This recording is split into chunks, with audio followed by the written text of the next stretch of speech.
Here we are after another very long hiatus with no videos. I'm back with a new review. Today I'm going to be talking about Microsoft's first party Xbox wireless headset. This headset comes in at $100 US, and there is a wired version of this headset for $60.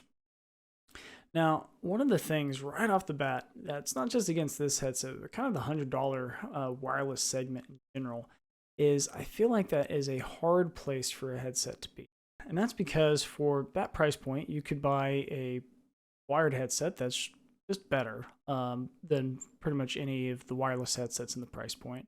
Or you could buy wired headset of similar quality that's cheaper, or for not a ton more money, you can move up into really the next tier of wireless headsets where pretty much the entire package is just better overall. It's sound quality and the build quality and comfort and everything just kind of goes up fairly significantly at the next step. I feel like the $100 space is really hard to have a really value added product. So Microsoft's approach to this is to have a robust feature set for this headset. It is direct connect wireless, so it connects directly to your console like your controller does without any additional USB plug-in.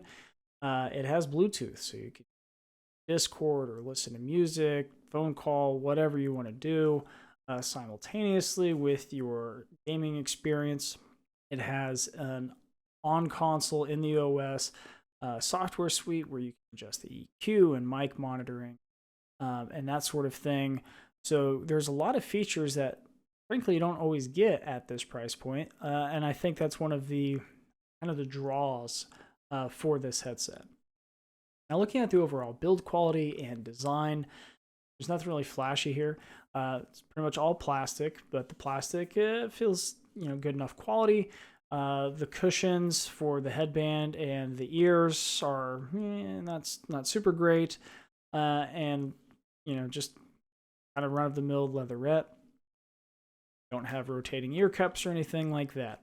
Now, one of the standout features of the headset overall is the control scheme. They've kind of taken a page out of Lucid Sound's book, and we have the entire outer ear cup is our control. So on the left side, we have game chat balance with a significant notch in the middle to let you know where you're at. Right side, we have master volume control. And this thing can get pretty loud, so no real complaints there. And then on the back, we have our all-in-one power and pairing button. And then we have the microphone, which is just kind of just attached there.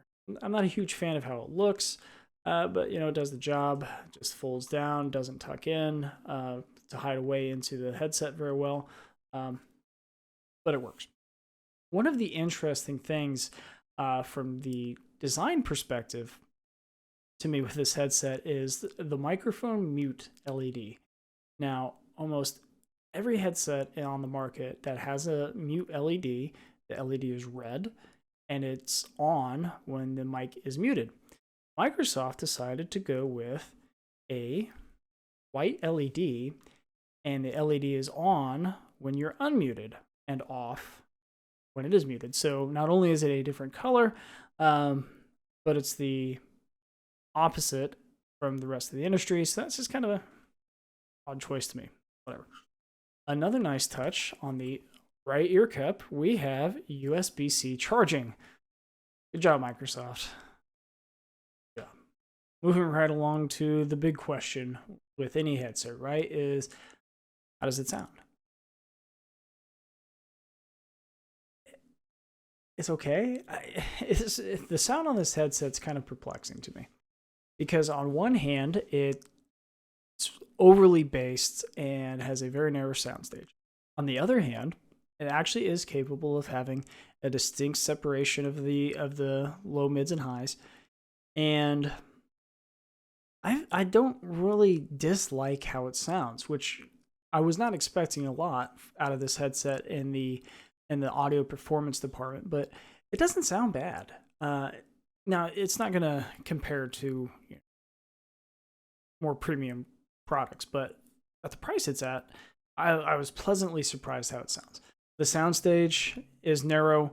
Um, Everything's going to sound very close into you. It doesn't really create an immersive environment.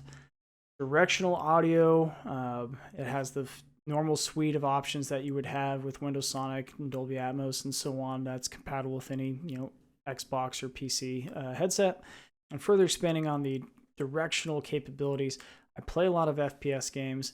I never really felt like I wasn't getting good positional cues as far as directions for footsteps or gunshots or whatever.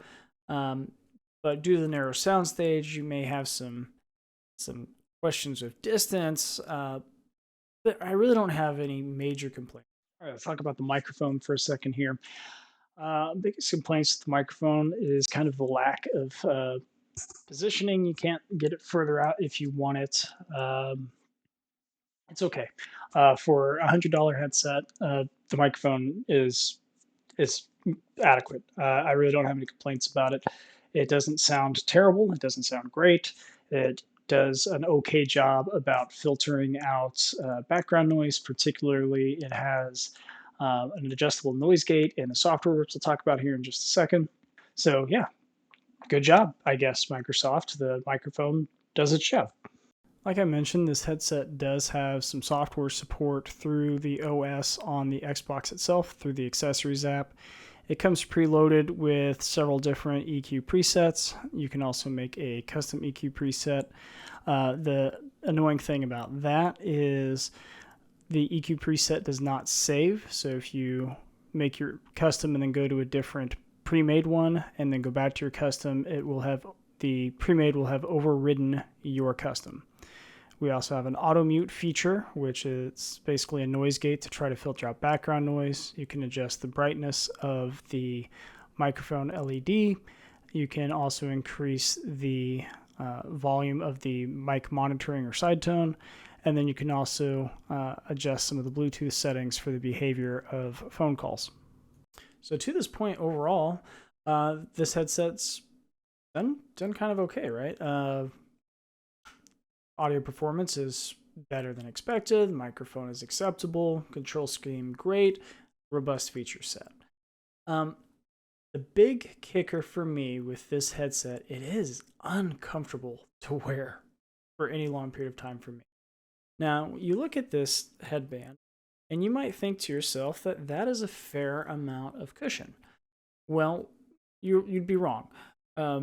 First, the cushion is not very dense at all. This pretty much just crushes all the way up to the plastic frame immediately. And then the other thing is you would look at this and say it has decent enough coverage, but what you don't immediately see is that there is thick plastic frame all the way to right there. So you only have this section of the headband that actually has any cushion really at all. And so every time I wear this thing, within about 15, 20 minutes, it is hurting my head. It is just not a comfortable headset to wear long term. Certainly isn't going to apply to everyone. Head shapes, head sizes, hair length, so on, etc. I get it. But for me, that's right off the bat, me personally, that's a deal breaker. So bottom line for me with this headset, it doesn't fill a purpose that I need. Now, if you want a wireless headset, you can only spend $100 on it, and you want EQ and Bluetooth capability, well, there you go. This will do the job for you, and hopefully you don't run into the comfort issue I have. But if I have $100 to spend on a headset, this isn't going to be it for me. And I just think that there's better options out there in the definitely in the wired category, and for a little bit more money, you can get much better wireless headset than that. I would like Microsoft to come out with another first-party wireless headset that goes ahead and jumps into that $130, $150 category and kind of up the quality of the materials and the drivers throughout. And I think they could have a really good product on their hand. So there you have it. If you found this video informative or helpful, hit that like button and consider subscribing to the channel. It really does help. Let me know if you have any questions in the comments. Thanks for watching again. See you next time.